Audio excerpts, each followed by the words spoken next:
for us, your message to Filipino fans who supported you this week. Yeah, so I just want to say thank you to not just the Filipino fans, but to everyone. I think here in Indian Wells, this is a really big tournament where a lot of tennis fans go to support. So I really hope that you enjoyed watching some of my matches. I hope that you can keep following my journey, and of course sa mga Pinoy, maraming salamat sa suporta. Magkita tayo sana sa Miami at sana sa susunod kong laban mas maganda yung laro ko. Cities do not just roll out the welcome mat for any tennis player. Miami does not hand out special treatment because someone asked nicely.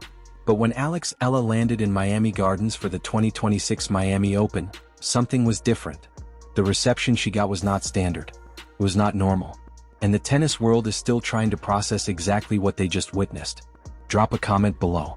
Do you think Eala can go deeper in Miami 2026 than she did last year? Or will the pressure of being a seeded player change things? Let us know.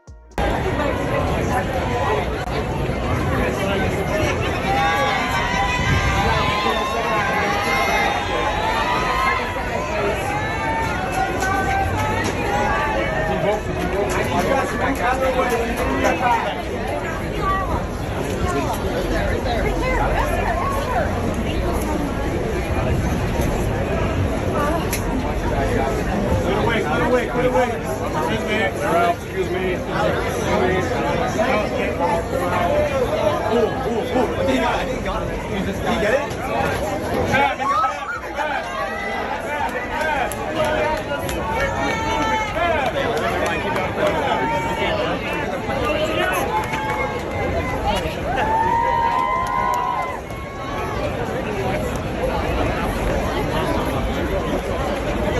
Please.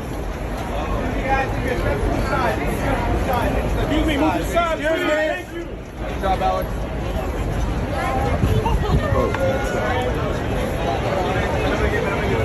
Make a pass, make a pass.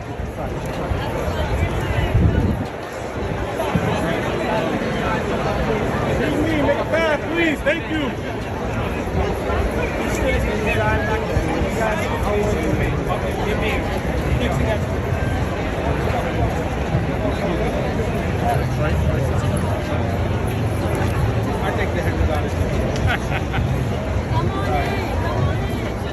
Let's talk about what a difference 1 year makes, because 12 months ago, Eala walked into the Miami Open ranked 140th in the world. Nobody was moving her matches to stadium courts. Nobody was adjusting scheduling around her crowds. She was just another name in a very long list of players that most casual tennis fans had never heard of. Then she went and beat Iga Swiatek, then Madison Keys, then Jelena Ostapenko. 3 former Grand Slam champions knocked out one after another by a 20-year-old from the Philippines who was not even supposed to be in the conversation. Miami remembered that. And this time around, Miami made sure Eala knew it.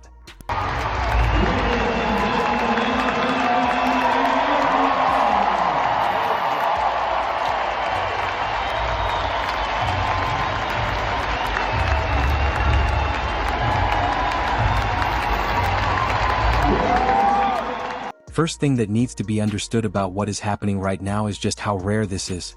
A seeded entry into a WTA 1000 event is not something that gets handed out. You earn it through a sustained stretch of results at the highest level and the ranking points that come with that. Eala is now the 32nd seed at the 2026 Miami Open. That means she enters with a first round bye while lower-ranked players grind through opening matches just to get to the main draw proper. She skips that round entirely. She gets extra rest. She gets extra preparation time. She gets the kind of scheduling consideration that the tournament reserves for players who have proven they belong among the best. And she has. The numbers make that clear. After her run to the round of 16 at Indian Wells, where she pushed Coco Gauff to the point of a retirement, Eala's live ranking climbed to around world number 28. For a player who was outside the top 100 just over a year ago, that kind of rise is not gradual. That is a sprint. The tennis establishment spent a long time keeping Eala in the category of promising youngster with potential. Miami 2026 is the moment that category officially expired. Before we get fully into Miami, the Indian Wells run deserves its own moment. Eala arrived at Indian Wells as the 31st seed, already a landmark achievement as the first Filipino player to compete in the main draw of that tournament, and she delivered results that matched the occasion.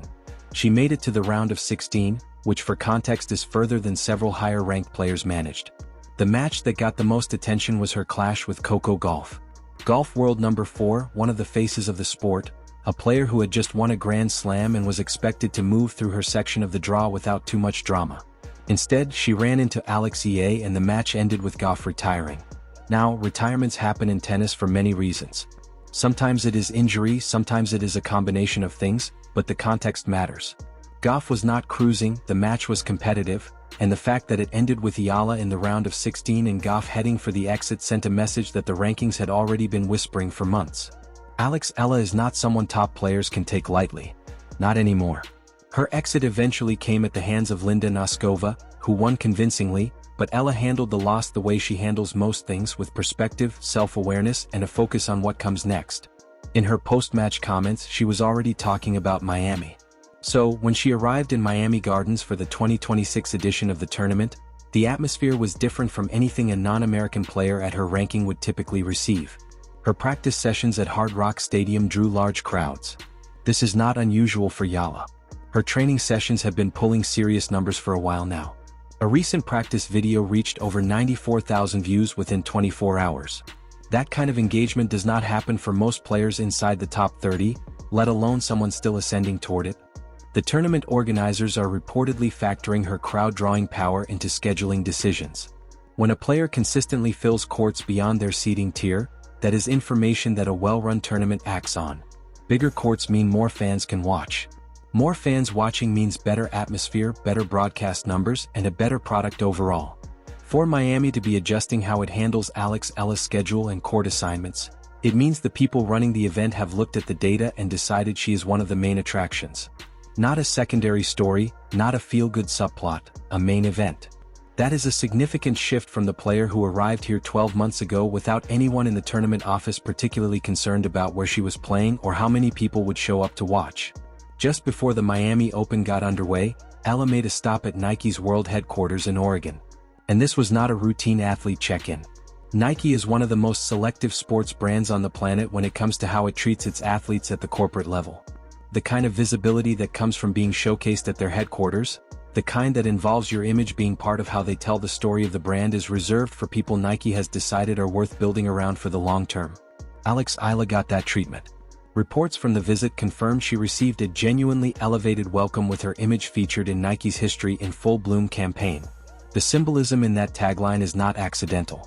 It connects to the Sagittita, the national flower of the Philippines, and it signals that Nike is not just sponsoring a tennis player. They are building a story around her identity, her heritage, and her trajectory. There are also strong rumors circulating about a custom Sagitta-inspired signature collection being developed specifically for her. If that materializes, it would put Alexa in a commercial category that very few tennis players ever reach.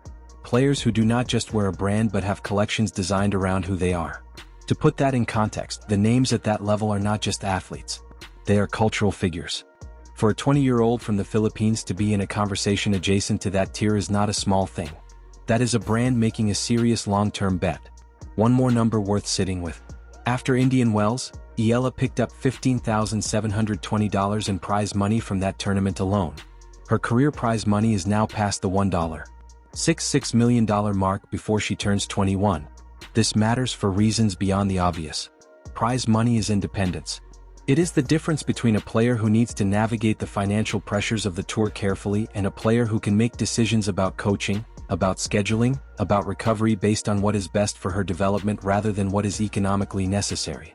Eala has built enough of a financial foundation that she is operating from a position of stability. That stability reflects in how she carries herself. She is not chasing results out of desperation. She is not pressing to justify her spot on the tour. She has already proven she belongs, and the money in her account is a very literal confirmation of that.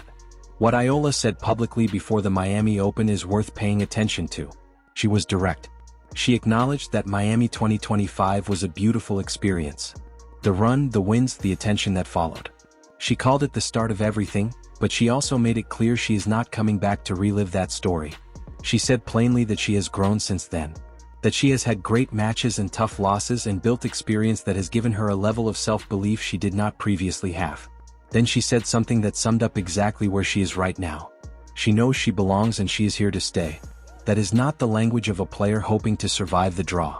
That is the language of a player who has made peace with her place in the sport and is coming in to compete without the weight of having to prove something she already knows. Given everything that has happened in the last 12 months, that confidence is completely earned. The 2026 Miami Open draw positions Eala as the 32nd seed, which by tournament math means she is looking at a path that could include some very significant matchups as early as the third round. Eala, who lost to Eala in this very tournament in 2025 and then suffered an early exit at Indian Wells this year, is a potential collision depending on how the bracket plays out.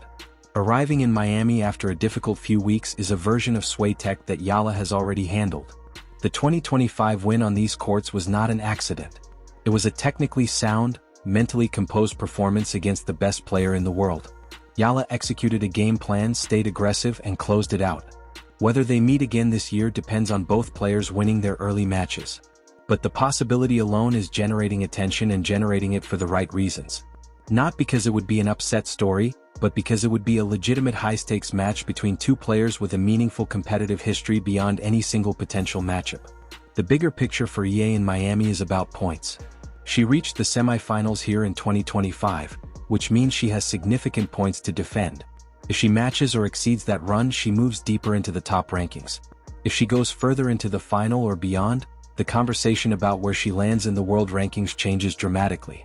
A deep Miami run could legitimately push her into the top 20 for the first time. That would be another first for Filipino tennis. Another milestone in a career that has been stacking them up at an increasingly fast pace. Here is the simple answer to why Miami rolled out the kind of reception it did for Eala. It is not sentiment. It is not charity. It is not even just goodwill toward a popular player. It is because she sells tickets, fills courts, generates viewership, and creates moments that people talk about. The tournament industry runs on all of those things. When a player consistently delivers on all four, the people running the tournament respond accordingly. Eala is that player now. Not just for her Philippine fan base, which is loyal and loud and genuinely one of the most passionate supporter groups in tennis, but for the broader sport where her story, the trajectory, the results, the composure, the personality has made her someone that people outside of her immediate fan base are starting to follow closely. Miami knows what it has and it is treating her like it knows. From ranked 140 to seeded, from underdog to main event, Eala's Miami arrival says everything about how far she has come. If you are riding with her this tournament and believe the best is still ahead, hit that like button, subscribe for more coverage, and drop your Miami prediction in the comments. The story is just getting started.